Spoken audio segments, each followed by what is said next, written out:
গল্পের বাক্সবাহী রৌমানানুপুর চ্যানেলে আমি রৌমানানুপুর আপনাদের পড়ে শোনাচ্ছি তসলিমা নাসরিনের লেখা একটি বিখ্যাত উপন্যাস শোধ। আজ শোনাব উপন্যাসটির ৮ম পর্ব। বিকেলে বারান্দায় দাঁড়ালেই দেখি আফজাল দাঁড়িয়ে আছে, চুলে, চোখে, কপালে, চিবুকে, বুকে এক বোঝা ছটফট নিয়ে। ঠোঁটে আমার চিকন হাসি ঝিলিক দিয়ে মুহূর্তে মিলিয়ে যায়। ও ইঙ্গিত করে নিচে নামার। আমি অস্পষ্ট নাবোধক মাথা নেড়ে সরে যাই বারান্দা থেকে। আমার ইচ্ছে করে না আফজালের কাছে গিয়ে সোহাকে সিক্ত হতে, মৈথুনের উন্মাদনায় মত্ত হতে। রসুনি গেছে তেজগাঁয় ওর এক খালার কাছে। শ্বশুর নোয়াখালী থেকে ফিরেছেন, কড়া ঘুমের ওষুধ খেয়ে ঘুমিয়ে আছেন। বলেছেন রাত 10টার আগে যেন তাকে না ডাকি। বেশ করাত তিনি ঘুমাননি বলে এই আয়োজন। আমি নির্বিঘ্নে নিচতলায় যেতে পারি এখন। নিচতলায় আফজাল একা। আমার মিথুন শিল্পী অপেক্ষায় কাতর হচ্ছে, অথচ এই শরীর মন নিশ্চল। বরং গুনগুন করে গান গাইতে গাইতে আমি একটি বই হাতে, 2বার পড়া বই, গা এলিয়ে দেই বিছানায়। এ বাড়িতে কারো পড়ার অভ্যেস নেই। বইটি হাবিবের, কোন এক বন্ধুর কাছ থেকে আনা। সাইফুল নামটি লেখা প্রথম পাতায়। বইটিতে চোখ বুলোতে বুলোতে ঝিমুতে শুরু করেছি। বুঝে এসেছে চোখ দুটো। ফোনের শব্দে ধরফড়িয়ে উঠি। আমি হ্যালো বলার পর ওপাশে কোনো হ্যালো নেই, একটি দীর্ঘশ্বাস কেবল। বুঝিয়ে কে? রিসিভার নামিয়ে রাখি।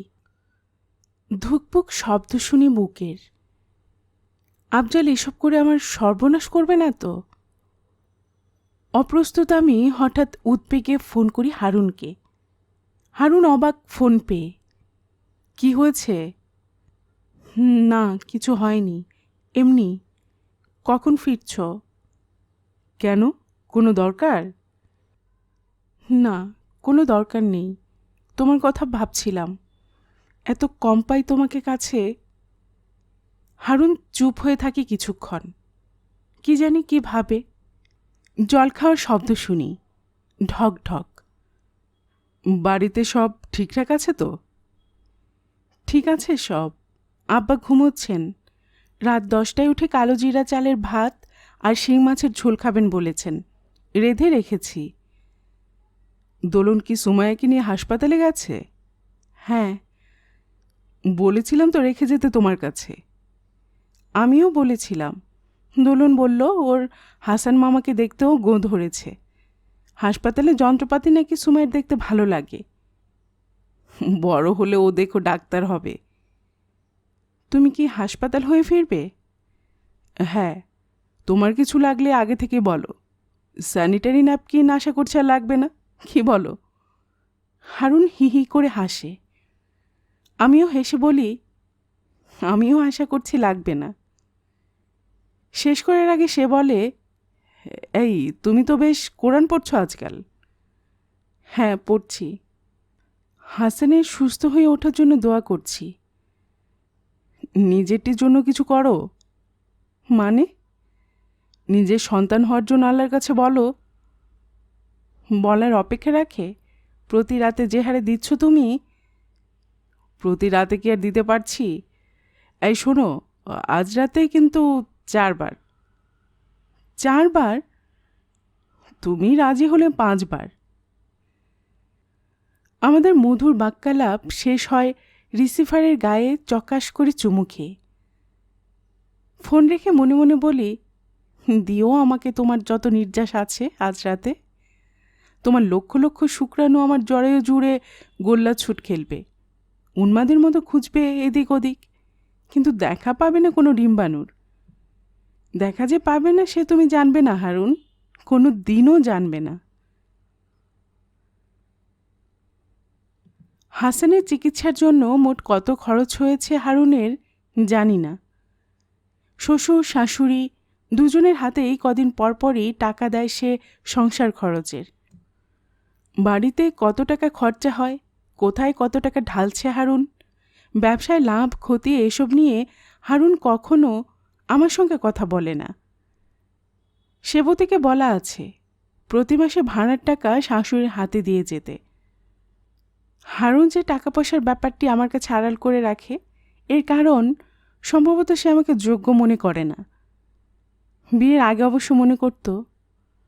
আমাকে অফিসে বসিয়ে ফাইল খুলে দিত সামনে, পাতা উল্টে উল্টে আঙুল রাখত বিভিন্ন সংখ্যায়। এ হচ্ছে গত মাসের উপার্জন 6 লাখ। বাড়ছে, বুঝলে, বাড়ছে। এর আগে ছিল 3, দ্বিগুণ বেড়েছে এ মাসে। এ হচ্ছে ব্যাংক লোন, এ হলো মোট খরচ, এ হলো লাভ। বিয়ের পর আমার জন্য মাথার ঘিলু সেরখানি কমে গেছে। হারুন যে গল্পই করুক, টাকা পয়সার গল্প আমার সঙ্গে করে না। ব্যাপারটির প্রতি আমার যে মোহ আছে তা নয়। টাকা পয়সাকে জীবনের মূল্যবান জিনিস বলে কোনো দিনও ভাবিনি। তবে শ্বশুরবাড়ি আসার পর থেকে টাকা পয়সার মূল্য ঠিক কী তা হাড়ে কেন মজ্জায় টের পাচ্ছি। এ বাড়িতে একটি মানুষের হাতেই কোনো টাকা পয়সা থাকে না, সে আমি। সকলে জানে আমার টাকার কোনো প্রয়োজন নেই। আমার যখন যা প্রয়োজন তা আমার স্বামী আছে, দেবে, তা দেবে, জানি দেবে। ঘরে পরার আরও 2টি শাড়ি লাগবে আমার। মুখে নিভিয়া ক্রিম শেষ হয়ে গেছে, সাবান, স্যানিটারি ন্যাপকিন। বলতে হয় হারুনকে। হারুন বলে আজ দোলন যাচ্ছে বাজারে, ওকে টাকা দিয়ে যাব, নিয়ে আসবে। অথবা আমি অফিস থেকে ফেরার পথে কিনে আনব, অথবা হাবিবকে বলে দিচ্ছে ও নিয়ে আসুক। হারুন আমাকে সবই দিচ্ছে, আবার কিছু দিচ্ছে না। মাঝে মাঝে মনে হয় আমার যা ছিল সব কেড়ে নিচ্ছে হারুন। এর মধ্যে একদিন হারুন অফিসে যায় না, বাড়িতে মিলাদ পড়ানোর আয়োজন করে মৌলবি ডেকে। হারুন সকাল থেকে ব্যস্ত। 3 জন মৌলবীকে দিয়ে কোরআন খতম দেওয়ানো হচ্ছে। বাড়িময় আতর লোবানের গন্ধ, মনে হয় কেউ যেন মারা গেছে এ বাড়িতে। গন্ধটির সঙ্গে মৃত্যুর বড় সম্পর্ক আছে। সন্ধ্যায় মিলাদ মাহফিলের আয়োজন শুরু হবে। হারুন আর হাবিব মিলে 200 প্যাকেট মিষ্টি নিয়ে এলো আলাউদ্দিনের দোকান থেকে। শ্বশুরমশাই পাজামা পাঞ্জাবি টুপি পরে ঘরময় হাঁটছেন। আর মৌলবীদের কখন কি লাগবে, চা বিস্কুট সেমাই হাঁক দিচ্ছেন দিতে। রসুনই ব্যস্ত, সখিনাও। শাশুড়ি গা ম্যাজম্যাজে শরীর নিয়ে বৌমা এটা করো, ওটা আনো, মাদুর বিছিয়ে দাও, বিছানা চাদর বিছিয়ে দাও, বালিশ সাজিয়ে দাও, গোলাপদানিতে গোলাপ জল ভরে দাও, মিষ্টি করে শরবত বানাও বলছেন।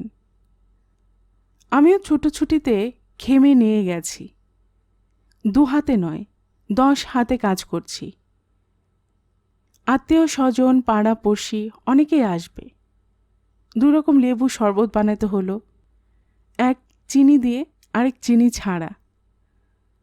হারুন তার সংসারে ঘোমটা মাথার লক্ষ্মী বউয়ের সাংসারিক ব্যস্ততা দেখে মুগ্ধ। তার খুশি খুশি ঠোঁট দেখে আমি টের পাই। নিচতলায় কাকে কাকে বলতে হবে বলো তো?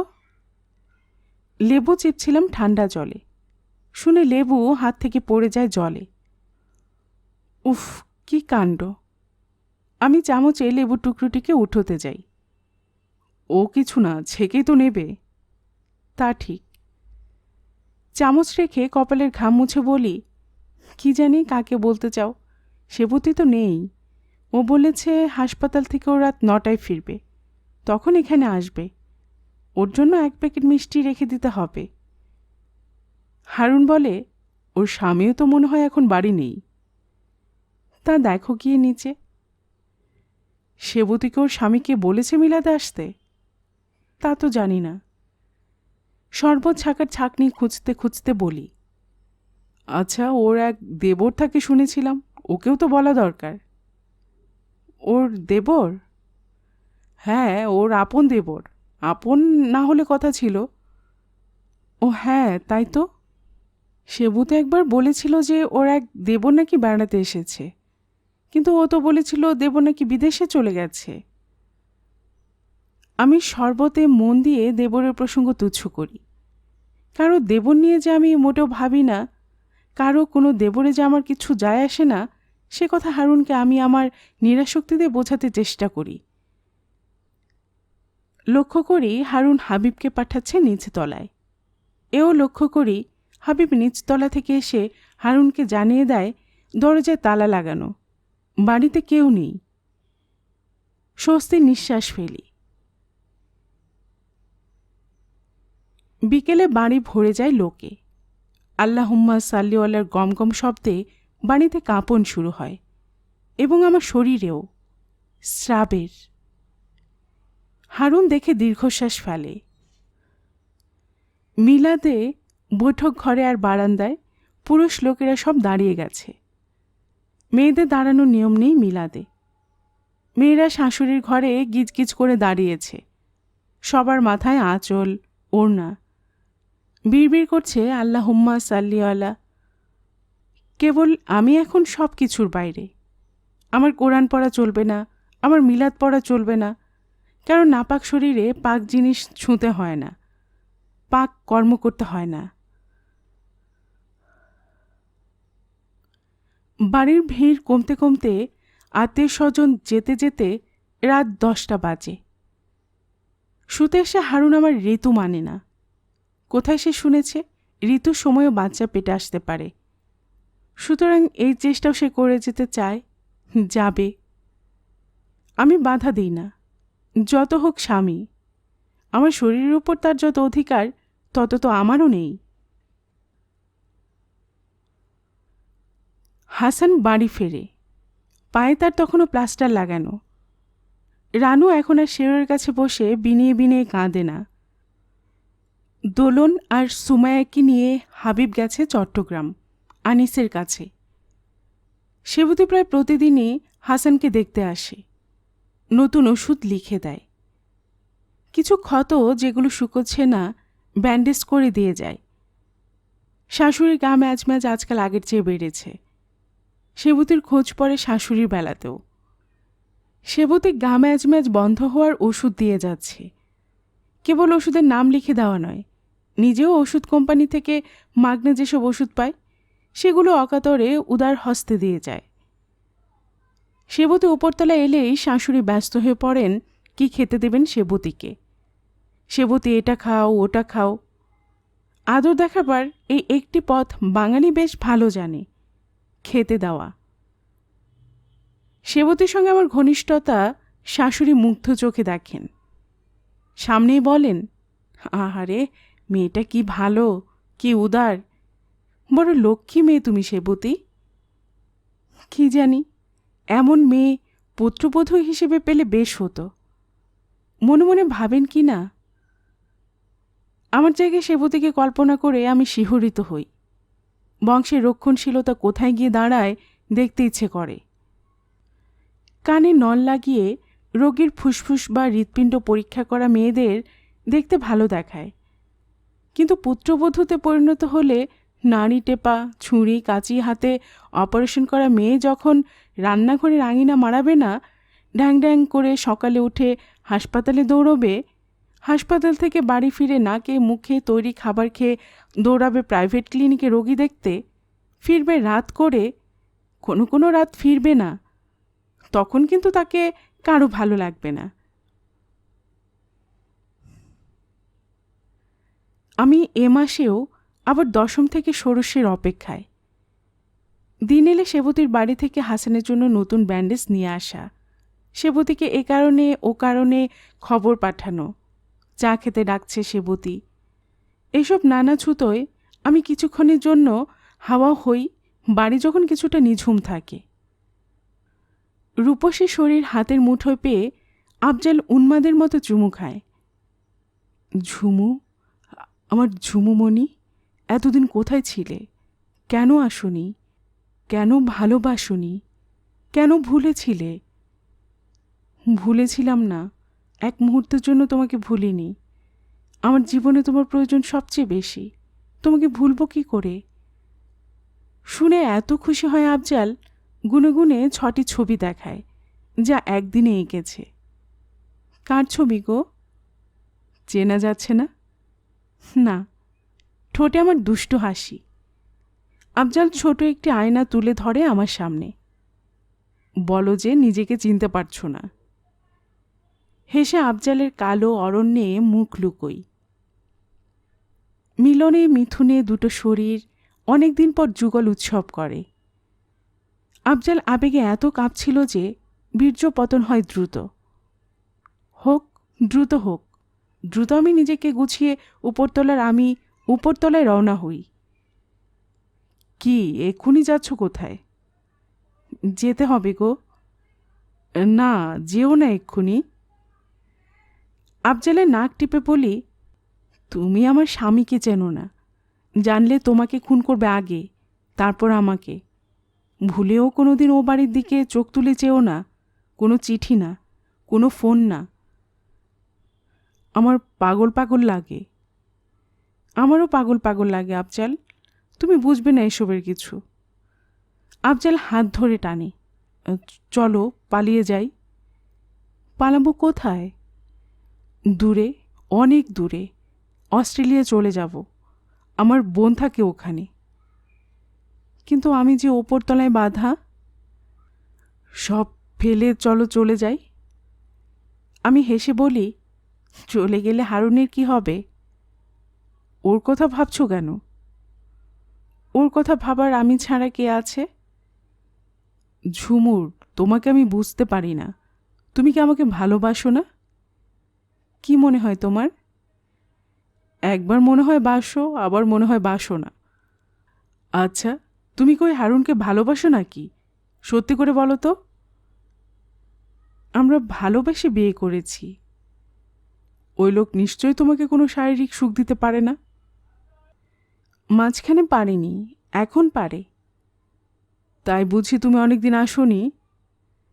আমি সশব্দে হেসে উঠি। হাসছো কেন? তোমার স্বামীর কাছে তৃপ্তি যদি পাও, তাকে যদি ভালোই বাসো, তবে আর আমি কেন? আফজাল ম্লান মুখে বলে, তুমি বুঝবে না। আফজালের নাকের তিলে চুমু খেয়ে বলি। ওর ভ্রু কুঁচকে থাকে। সুন্দর সেই হাসিটি কোথাও নেই আর। ওকে আমি কি করে বোঝাবো আমার সততার ক্রোধ, আমার সতীত্বের ক্রোধ? ওর শুকনো ঠোঁটে চুমুতে ভিজিয়ে বলি, কাল আসব। কখন? জানি না, যে কোনো সময়।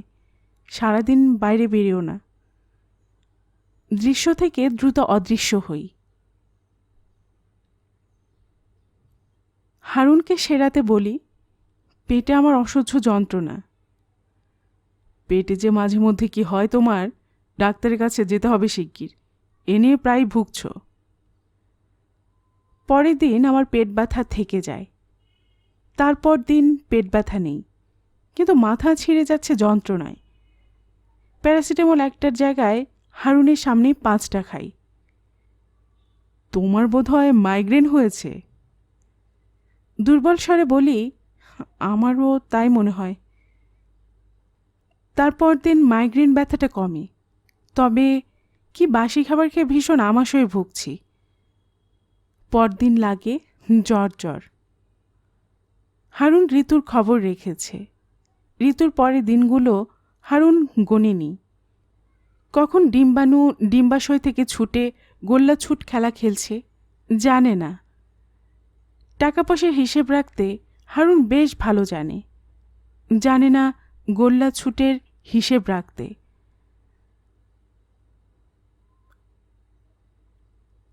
আফজাল বাড়ি থেকে মোটেও বের হয়নি ওই 7 দিন, কারণ পরের দিনগুলোই বলেছি কাল আসব। ষোড়শ দিনে কেবল বলেছি, কাল আমার যেতে হবে শাশুড়ির সঙ্গে দাওয়াতে, কাল আসা হচ্ছে না। এরপর সময় সুযোগ পেলে নিশ্চয় আসব। ওই দিন আফজাল আমাকে আদর করতে করতে বলেছে, তোমাকে কত ভালোবাসি তুমি জানো না। কতটুকু শুনি? যতটুকু ভালোবাসলে যে কোনো রূপবতীকে ফিরিয়ে দেওয়া যায়। তুমি নগ্ন নারী পেলে গো গ্রাসে খাবে। এই যে আমাকে পালিয়ে যেতে বলছো তোমার সঙ্গে, তারপর দেখলে কোনো এক নারী পেলে, ধরো কোনো ওপরতলার, তখন? আফজল খুব গম্ভীর হয়ে একটি সিগারেট ধরায়। ও সিগারেট মোটে ফোঁকে না, যদি ফোঁকে কখনো সে সিগার হাভানা থেকে ওর এক বন্ধু পাঠিয়েছে। সিগারেট দুর্গন্ধ ধোঁয়া ছেড়ে বলে, একটা কথা বলি, কেবল তোমাকেই বলছি। এর মধ্যে একটা কাণ্ড হয়েছে। কি কাণ্ড? বৌদি এসেছিল অনেক রাতে আমার ঘরে।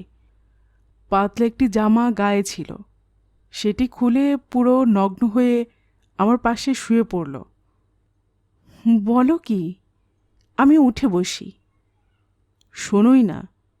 তারপর আমি বললাম, এ কি, এখানে কেন এসেছ? বৌদি বলল, আমি আর পারছি না। কি পারছে না? জানি না কি পারছে না, তবে আমি আর একটি কথা শুনতে চাইনি। তাকে ধমকে তার শোবার ঘরে পাঠিয়েছি। এবারই তো আমার থাকা চলবে না। দাদা যদি কোনোদিন জানে এই ঘটনা, আত্মহত্যা করবে। আফজল দু চোখ উপচে পড়া ভালোবাসা নিয়ে তাকায় আমার দিকে। আমার চোখ ঝলসে যায় এত ভালোবাসা দেখে। সেবতী তোমার কাছে আসে কেন? নিশ্চয় কোনো ইঙ্গিত দিয়েছ ওকে কাছে আসার। বলে আফজলকে হতভম্ব বসিয়ে রেখে দ্রুত চলে আসি ওপরতলায়। আমার বুকে ফুটেছিল কটি দাগ, আফজলের চুমুর দাগ। দাগগুলোকে হারুনের সামনে লুকোতে চেষ্টা করেও পারি না। এক রাতে আমার আঁচল সরিয়ে বুকে মুখ ঘষতে গিয়ে দাগগুলো দেখে হারুন। এসব কি হচ্ছে? কি সব? লাল দাগ। কেউ চুমু খেয়েছে মনে হচ্ছে, বলে আমি হেসে উঠি জোরে। আতঙ্ক লুকোয় শব্দের আড়ালে।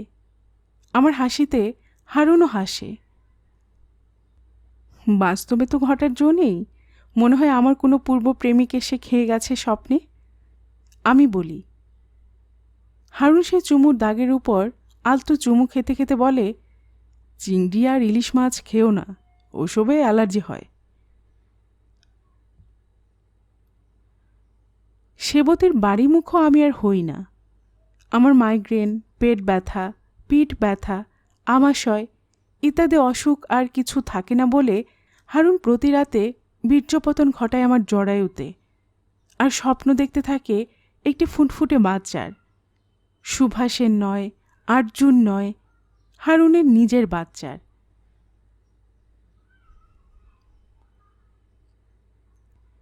পরের মাসে ঘটনা ঘটে। ঋতুস্রাবের দেখা নেই। 2 সপ্তাহ যায়। মাথা ঘোরানো, বমি হওয়া শুরু হয়, সে আগের মতো। আমার বলতে হয় না, হারুনই আমার সকালের বমি হওয়া লক্ষ্য করে আমাকে জড়িয়ে ধরে আবেগে থরথর কাঁপে। কি ব্যাপার, হয়েছে কি? এভাবে ধরে আছো কেন? হারুনকে সরিয়ে দিতে চেষ্টা করি। বুঝতে পারছো না? আমি নিশ্চিত তোমার পেটে বাচ্চা। ধুত, আমার মনে হয় না। কাল নিশ্চয় বাজে কিছু খেয়েছি, তাই বমি হচ্ছে। মোটেও না। এ মাসে মাসিক হয়েছে তোমার? কি জানি, এত মনে থাকে না। হারুন মিষ্টি হেসে আমাকে চুমু খেয়ে বলে, তুমি হলে ছোট্ট খুকি, কখনো কিছুর হিসেব রাখতে পারো না। হ্যাঁ হারুন, আমার মতো হিসেব যদি তুমি রাখতে পারতে। মনে মনে বলি। অনেক অনেক দিন পর হারুন আমাকে ভালোবেসে জড়িয়ে ধরে। অনেক অনেক দিন পর হারুন তার অফিসের ব্যস্ততা, পারিবারিক ব্যবসায়িক সাফল্য, ব্যর্থতা ভুলে আমাকে জড়িয়ে রাখে বুকের উষ্ণতায়। অনেক অনেক দিন পর হারুনের তুষ্ট, তৃপ্ত, সুখী মুখে স্বস্তির হাসি ফোটে। আমার চোখ ভিজে ওঠে তার জন্য করুণায়। কত দীর্ঘ দীর্ঘদিন হারুনের খাঁচায় আমি বন্দী ছিলাম।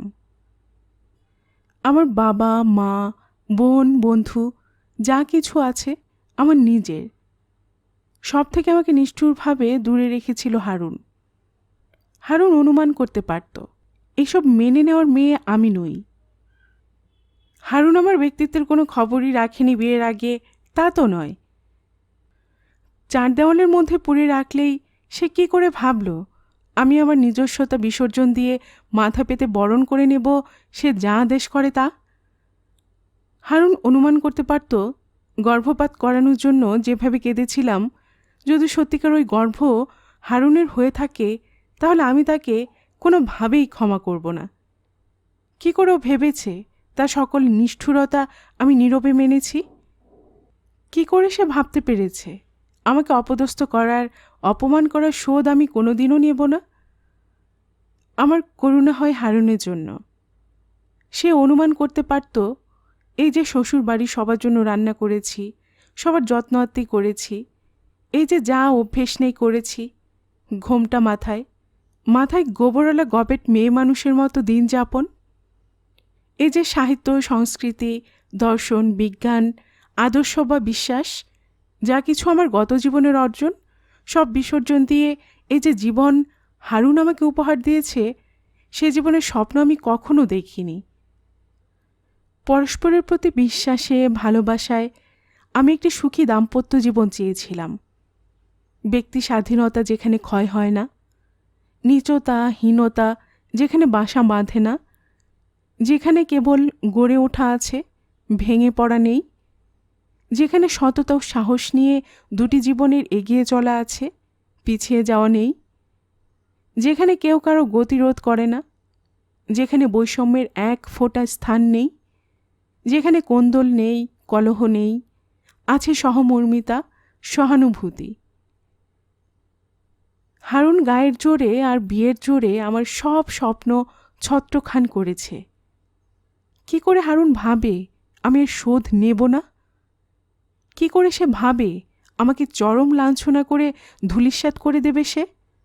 আমি মাথা পেতে বরণ করে নেব সব নির্মমতা, নিষ্ঠুরতা, অন্যায়, অশোভন সব আচরণ? হারুন ভেবে দেখতে পারত আমি স্কুল, কলেজ, বিশ্ববিদ্যালয়ে লেখাপড়া করেছি কোনো বন্দি জীবনযাপন করার জন্য নয়, থালা বাসন ধোয়া মাজার আর মশলা বাটার জন্য নয়, শ্বশুরবাড়ির লোকেদের রসনা তৃপ্ত করার জন্য আমি জন্ম নেইনি। এত ব্যর্থ জন্ম আমার নয়।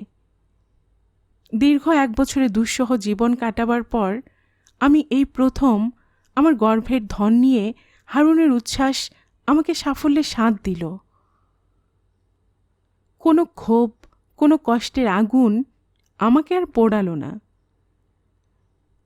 হারুন তক্ষুনি একটি শিশিতে করে নিজে আমার পেচ্ছাপ নিয়ে যায় ধানমন্ডি ক্লিনিকে পরীক্ষা করতে। ফিরে আসে বিরাট এক ফুলের তোড়া নিয়ে। আমার হাতে তোড়া দিয়ে তোড়া আমার হাতেই থাকে। হারুন আমাকে পাজাগোলা করে নৃত্য শুরু করে, যে নৃত্যের আশায় বসেছিলাম একদা। হারুন ঘরময় কেবল নয়, বাড়িময় নেচে বেড়ায়। শাশুড়ি বাতের ব্যথা নিয়ে উঠে আসেন কি হলো বলে, এত হইচই কেন? কেন নয়, হারুন সল্লাসে জানিয়ে দিল ঝুমুরির বাচ্চা হবে। হারুনকে কোনো কিছু নিয়ে এত উচ্ছ্বসিত হতে বাড়ির কেউ দেখেনি। কারো চোখ কপালে, কেউ হা হা হাসছে। শাশুড়ি সোবহানাল্লাহ সোবহানাল্লাহ বললেন বেশ কবার, মুখে তার মধুর হাসি। হারুন বলল, আজ পোলা মাংস রান্না করুন আম্মা। হারুনের আম্মা গা ম্যাজ নিয়েই রান্নাঘরে গিয়ে পোলাও, মাংস, কালিয়া যত রকম পদ তার পক্ষে সম্ভব রান্না করতে লেগে গেলেন। হারুন সেদিন অফিসে বলে দিল সে আসছে না। কেন আসছে না? সুখবর তাই আসছে না। সুখের দিনে অফিসে তার মন বসবে না। হাবিবের হাতে 2000 টাকা দিয়ে হারুন বলল, আলাউদ্দিনে যত মিষ্টি আছে, যত ফুল আছে বাজারে নিয়ে এসো। হাবিব গাড়ি নিয়ে চলে গেল আনতে। উচ্ছ্বাস ওর মধ্যেও। হারুন যা কখনো করেনি, আমাকে বাড়ির সবার সামনে চুমু খেল। বারবার বলল, আমার লক্ষ্মী বউ, আমার সোনা বউ। এতদিনে সবার চোখ পড়ল আমার উপর। এতদিনে আমি যে কিছু পারি, আমি যে এই বংশের বাতির জন্ম দেওয়ার মতো বিশাল একটি কাজ করে ফেলতে পারি, তা যেন হঠাৎ করে জানল সবাই। ফুলে ঘর ভরে গেল। আত্মীয় স্বজন কাছাকাছি যারা ছিল হারুনের তলবে চলে এলো।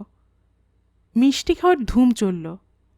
কেউ কেউ বলল, বাচ্চা হওয়ার পর লোকে মিষ্টি খাওয়ায়, আর এ তো দেখছি সব আগে ভাগে। হারুন এইটুকুতে ক্ষান্ত নয়। হাবিবকে দিয়ে হারুনের অফিসে, হারুনের বাকি আত্মীয়দের বাড়িতে, এমনকি ওয়ারির বাড়িতে, নূপুরের গ্রিন রোডের বাড়িতে মিষ্টি পাঠালো।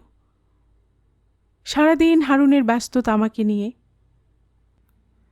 বন্ধুদের ফোন করে করে সুখবর দিচ্ছে, সে বাবা হচ্ছে। কুমুদ ফুপু মিষ্টি পেয়ে নিজে চলে এলেন। চেঁচিয়ে বলতে লাগলেন, হারুনের সব কিছুতে বাড়াবাড়ি, মনে হচ্ছে ও আজই বাবা হয়ে গেছে। বাচ্চা মাত্র পেটে এসেছে, হতে দে বাচ্চাকে বাবা। 9 মাসে কি কম বিপদ আপদ যায়? কি করবি যদি 3 মাসের গর্ভপাত ঘটে? কুমুদ ফুপু উদ্বিগ্ন, বাড়ির উৎসব দেখে আরও উদ্বিগ্ন। এই উৎসবের মধ্যে দোলন এসে উপস্থিত।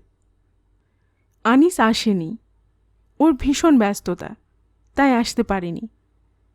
সুমাইয়ের খিদে মুখে দোলন মিষ্টি ঢোকাতে ঢোকাতে বলতে লাগলো, সুমাইয়ের আব্বু টিলার উপর একটি বাড়ি ভাড়া নিয়েছে। ব্যবসা খুব ভালো হচ্ছে, দিন রাত ব্যস্ততা ওর। চট্টগ্রাম থেকে নড়ার সময় নেই। হাসানের চিকিৎসা কেমন হচ্ছে, ওর যত্ন ঠিকমতো হচ্ছে কিনা, এসব নিয়ে দুশ্চিন্তা হচ্ছিল, তাই চলে এলাম। সুমাইয়ের আব্বু বারবার আমাকে বলে দিয়েছে 1 সপ্তাহ পরে যেন চলে যাই। সংসার ফেলে বেশি দিন কি আর বাইরে থাকা যায়? তা ঠিক, যায় না। আমি বলি, আরও 2 জন লোক আছে সঙ্গে, জাহাজে মাল আনা নেওয়ার ব্যবসা। বুদ্ধি না থাকলে এমন ব্যবসা কেউ করতে পারে না। সুমাইয়ের আব্বুর মতো বুদ্ধিমান কি যে কেউ হতে পারে? আমি বাড়ির সবাইকে বলে রেখেছিলাম, ও যদি একবার কাজে নামে তাহলে ওর সঙ্গে পেরে উঠতে কেউ পারবে না। দেখলে তো? বাহ, তোমার ভাগ্য ফিরে গেল দোলন। কি যে বলো ভাবি, শ্বশুর শাশুড়ির কাছ থেকে আমাকে আলাদা থাকতে হবে, ভাবলে খুব কষ্ট হয়। সুমাইয়ের আব্বু ঢাকা এলেই শ্বশুর বাড়ি যাব। হারুন রবীন্দ্রসঙ্গীত চালিয়ে দিয়েছে, জোরে গান বাজছে। কণিকার হৃদয় বাসনা পূর্ণ হলো, হারুন বারবার করে চালাচ্ছে। আমি কণিকার সঙ্গে হৃদয় বাসনা পূর্ণ হওয়ার গান গাইতে থাকি। হারুন যখন আমাকে জড়িয়ে ধরে চুমু খেতে থাকে বুকের লাল দাগগুলোয়। তার বিশ্বাস তার এই চুমুতে অ্যালার্জির দাগগুলো মিলিয়ে যাচ্ছে।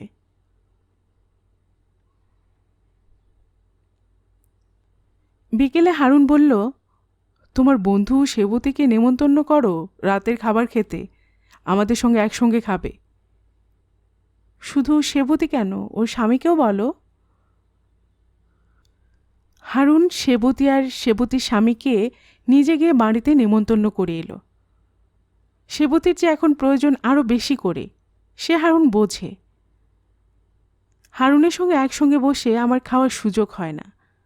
হারুন, হাবিব, শ্বশুর ইত্যাদি পুরুষদের খাইয়ে পরে আমাকে খেতে হয়। এখন হারুন কেন, অন্য পুরুষের সঙ্গে এক টেবিলে বসে খেতে বসেছি আমি। অবশ্যই প্রথম এ বাড়িতে। শাশুড়ি রান্না করা পোলাও মাংস খেতে খেতে খাবার টেবিলের আড্ডা জমে উঠল। সেবতীর হাসপাতাল, হারুনের ব্যবসা, আনোয়ারের এনজিও প্রসঙ্গে যাবার আগে হারুন সুখবরটি দিল। সেবতী উত্তেজনায় লাফিয়ে ওঠে। এতক্ষণ খবরটি লুকিয়ে রাখা হয়েছে কেন শুনি? হারুন বলল, খবরটি আজই সে পেয়েছে। ঘটা করে সেবতীকে সুখবরটি জানানোর জন্য এই আয়োজন। হারুন ভাই ছেলে চান না মেয়ে? সেবতী জিজ্ঞেস করে। একটি সুস্থ সন্তান চাই, ছেলে হোক বা মেয়ে হোক। হারুন বলে। শাশুড়ি পাতে পাতে মাংস তুলে দিচ্ছিলেন। বললেন, আল্লাহ যা ইচ্ছে করেন তাই দেবেন। সেবতী শাশুড়ির কথায় হেসে উঠে বলে, এক্স গিয়ে এক্সের সঙ্গে মিলবে নাকি ওয়াইয়ের সঙ্গে তা কার ইচ্ছে হয় জানি না, সম্ভবত কারো ইচ্ছে নয়। ছোটবেলায় ওপেনটি বায়োস্কোপ খেলতে গিয়ে সেবতী আমার দিকে তাকিয়ে বলে, জানো তো, ওই যে 2 জন মেয়ে দাঁড়ায় 2 হাত উঁচু করে আর ছড়া বলতে থাকে, ওদের হাতের তল দিয়ে 20টি মেয়ে লাইন করে যেতে থাকে। ছড়াটি শেষ লাইন হচ্ছে, তাকে দিব মুক্তোর মালা। ব্যাস, সামনে যে মেয়ে পড়ে তাকেই দুহাতে ধরতে হয়। সেই এখন একজনের সঙ্গী। এ কি কারো ইচ্ছে হয়েছে? হয়নি। এ খেলা, খেলার সঙ্গী। খেলার মধ্যেই নির্বাচন হয়। পোলাও খেলে আমার বমি বমি লাগে। পোলাও মাংস রেখে গতকালের পটল দিয়ে পাতলা ঝোল করে রাঁধা ইলিশ মাছের তরকারি নেই। দেখে হারুন চেঁচিয়ে ওঠে, কি ইলিশ খাচ্ছ যে? তোমার এতে অ্যালার্জি হয়তো। অ্যালার্জি হলে হিস্টাসিন খেয়ে নিও, সেবতী বলে। হিস্টাসিন দিয়ে গেছি তো। ব্যান্ডেজের কারণে হাসানের পা চুলকোয়, ওকে হিস্টাসিন দিয়েছি, আছে রানুর কাছে। খেতে বসেও ডাক্তারি? আনোয়ারের কোনোয়ের গুঁতো খায় সেবতী। খেতে খেতে আফজালের কথা ওঠে। হারুনই ওঠায়, আপনার এক ভাই থাকতো তো? থাকতো কি, এখনও আছে। ঢাকায় দেখলাম ওর মন বসছে না, পাঠিয়ে দিচ্ছি অস্ট্রেলিয়ায়। ওখানে বোনের কাছে থাকুক। ঢাকায় কি আর শিল্পীদের কদর আছে?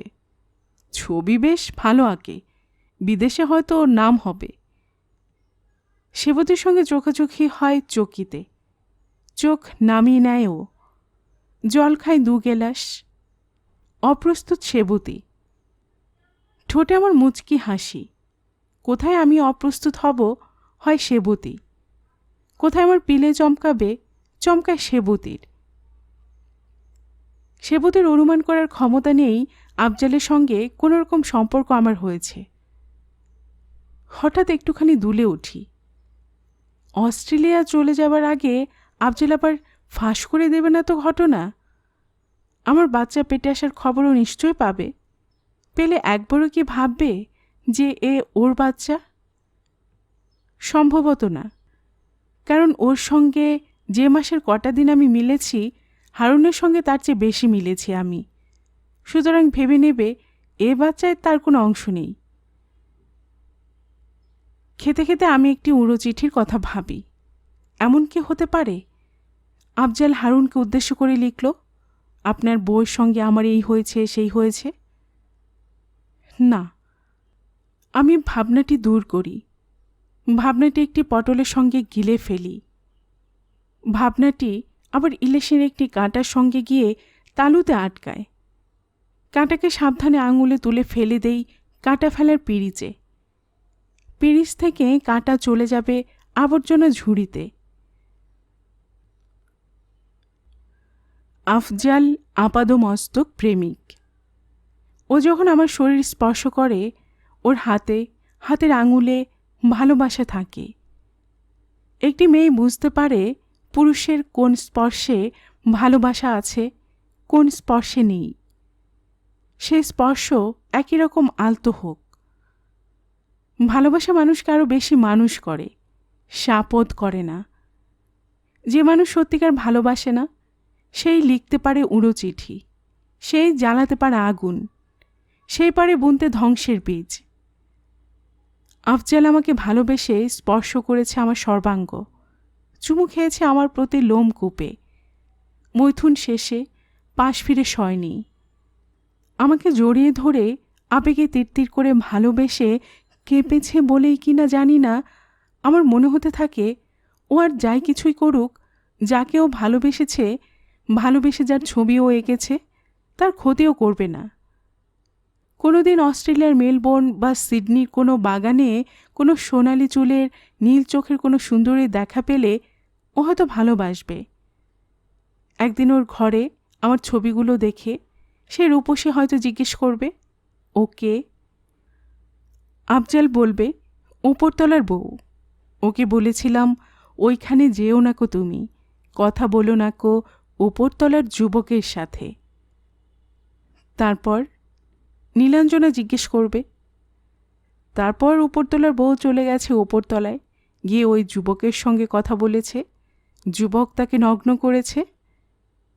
কোথায় এখনো? 7 সমুদ্র 13 নদীর ওপারে। এভাবে আমি বেঁচে থাকবো আফজালের স্মৃতিতে। আফজাল হয়তো আমার নামটিও একদিন ভুলে যাবে। একদিন হয়তো গুলিয়ে ফেলবে কোনটি সুরঞ্জনা, কোনটি ঝুমুর। আফজালের জন্য কি আমার মায়া হচ্ছে? নিজেকে আমি প্রশ্ন করি, নিজেকেই উত্তর দিই, না, হচ্ছে না। ওর সঙ্গে আমার আর দেখা হবে না। ও আমাকে বলেছিল হারুনকে তালাক দিয়ে ওর সঙ্গে যেন পালিয়ে যাই, ওকে বিয়ে করি। সম্পর্ক আরও দীর্ঘ করলে ও আরও তাড়া দিত। ভালো যে আমার প্রয়োজন ফুরিয়েছে। হারুনকে তালাক দিয়ে ওর কাছে গেলে কি এমন ভালো হতো? আফজাল আমাকে বিয়ে করবে, বিয়ের পর সন্দেহ করবে নিশ্চয়ই আমি অন্য কারোর সঙ্গে মিশছি। হারুনের স্ত্রী থাকাকালীন যদি আফজালের সঙ্গে সঙ্গমে জড়াতে পারি, তবে আফজালের স্ত্রী হবার পরও নিশ্চয় আমি অন্য কোনো পুরুষের সঙ্গে জড়াবো। খাওয়া শেষে আনোয়ারকে নিয়ে হারুন বৈঠক ঘরে বসে রাজনীতি, ব্যবসা ইত্যাদি নিয়ে কথা বলে। শাশুড়ি পানের বাটা থেকে 2টো পান নিয়ে সেবতী আর আমি আসি শোবার ঘরে। দুজনে বিছানায় পা তুলে বসি, আলোচনা, আগত সন্তান। সেবতী বলে, জিতে গেলে তো? হ্যাঁ, গেলাম। কি দেবে বলো? কি চাও? বন্ধুত্বটুকু কখনো নষ্ট হতে দিও না, এই চাই। সেবতীর উপদেশ, প্রথম 3 মাস স্বামীর সঙ্গে সহবাস চলবে না। আমি হেসে উঠি। স্বামীর সঙ্গে সহবাস চলবে না, অন্য কারোর সঙ্গে চলবে তো? তা চলবে। আমি ডাক্তার হিসেবে গ্যারান্টি দিতে পারি অন্য পুরুষের সঙ্গে সহবাসে কোনো ক্ষতি নেই। তুমুল হাসির রোল। এবার ধীরে সেবতীর একটি হাত হাতে নিয়ে আমি বলি, তোমার দেবর সত্যি চলে যাচ্ছে? সেবতীর কপালে ভাঁজ পড়ে আফজালের প্রসঙ্গে। দীর্ঘশ্বাস ফেলে বলে, আমি চাই না ও থাকুক এ বাড়িতে। গলা চেপে বলি, কেন? সেবতী ফিসফিস করে বলে, অসহ্য, অসহ্য। ওর হাতে চাপ দিয়ে বলি, কেন অসহ্য? সেবতীও গলার স্বর চেপে বলে, জানো তো আমি এখন আলাদা ঘরে ঘুমোই। সেদিন গভীর রাতে হঠাৎ ঘরে শব্দ শুনে চমকে উঠি। দেখি আফজাল পুরো ন্যাংটো হয়ে আমার বিছানায় শুতে এসেছে। আমার কাপড় চোপড় টেনে খুলে নিচ্ছে। কি বলবো? বলতে বলতে সেবতীর গা শিউরে উঠছে। ছি ছি ছি, আমি ওকে ধমকে তাড়ালাম ঘর থেকে। তা কেন? তুমি তো বলেছিলে মাঝে মাঝে ইচ্ছে করে ওর সঙ্গে। আমার কথা শেষ হয় না। সেবতী বলে, বলার করা 2 জিনিস, বুঝলে ঝুমুর। আমি আনোয়ারের উপর রাগ করে বলেছি। যত হোক, আমি তো আফজালের ভাবি। একবার ভেবে দেখেছ আনোয়ার যদি টের পেত ভাইয়ের কাণ্ড? ভাইয়ের জন্য সে কি না করেছে। অস্ট্রেলিয়া যাবার ব্যবস্থা তো আনোয়ারই করে দিয়েছে। ওর কি নিজের সাধ্য ছিল যাওয়ার? আমি সেবতীর দিকে অবাক তাকিয়ে থাকি। ও দম ফেলে ফেলে বলে যায়, আমিও তাই চাই না ও এ বাড়িতে থাকুক। আনোয়ারকে এখনো ঘটনা জানায়নি। জানালে ও আফজালকে আস্ত রাখবে না। আমাদের স্বামী স্ত্রীতে যা কিছু হয় স্বামী স্ত্রীতে হয়। আমরা দুজনে পরস্পরের উপর এত নির্ভর করি, যৌনতায় এ সম্পর্কে না থাক, বন্ধুত্ব তো আছে। এরকম বন্ধুকে আমি শত খুঁজলেও পাবো? আমি আফজালকে কোনো রকম সুযোগ দিতে চাই না আমার সংসারের এতটুকু অনিষ্ট করার। সেবতীর শেষ দিকের কথাগুলোয় আমি আর মন দিই না। ওকে থামিয়ে বলি, বমি বন্ধ হওয়ার জন্য কি কোনো ওষুধ খাবো? সেবতী বলে, কাল ও আমাকে ওষুধ দিয়ে যাবে, কিছু কিছু আয়রন ট্যাবলেটও দেবে। আমার ভাবনার কিছু নেই, ওগুলো সব ফ্রি স্যাম্পল। গল্পের বাক্স বাই রোমানানুপুর চ্যানেলে এতক্ষণ আপনাদের পড়ে শোনাচ্ছিলাম তসলিমা নাসরিনের লেখা একটি বিখ্যাত উপন্যাস শোধ এর 8ম পর্ব। আর এতক্ষণ গল্প পাঠে আমি আপনাদের সাথে ছিলাম রোমানানুপুর। আপনারা যারা এই চ্যানেলের গল্প নতুন শুনছেন, আপনাদের সুবিধার্থে একটি বিনীত অনুরোধ, যদি আপনারা আরও এমন গল্প উপন্যাস শুনতে চান তবে নিচে লাল সাবস্ক্রাইব বাটনে একটি ক্লিক করে রাখুন ও একটি লাইক করে রাখুন। এতে এই চ্যানেলের ভিডিওগুলি খুঁজে পেতে আপনাদের সুবিধা হবে। আর পাশে থাকা ঘন্টা বাটনটিও চেপে রাখুন, যাতে নতুন কোনো গল্প দেওয়ার সাথে সাথে আপনাদের কাছে নোটিফিকেশন চলে যায়। খুব ভালো থাকুন সবাই, এই প্রার্থনা রইল।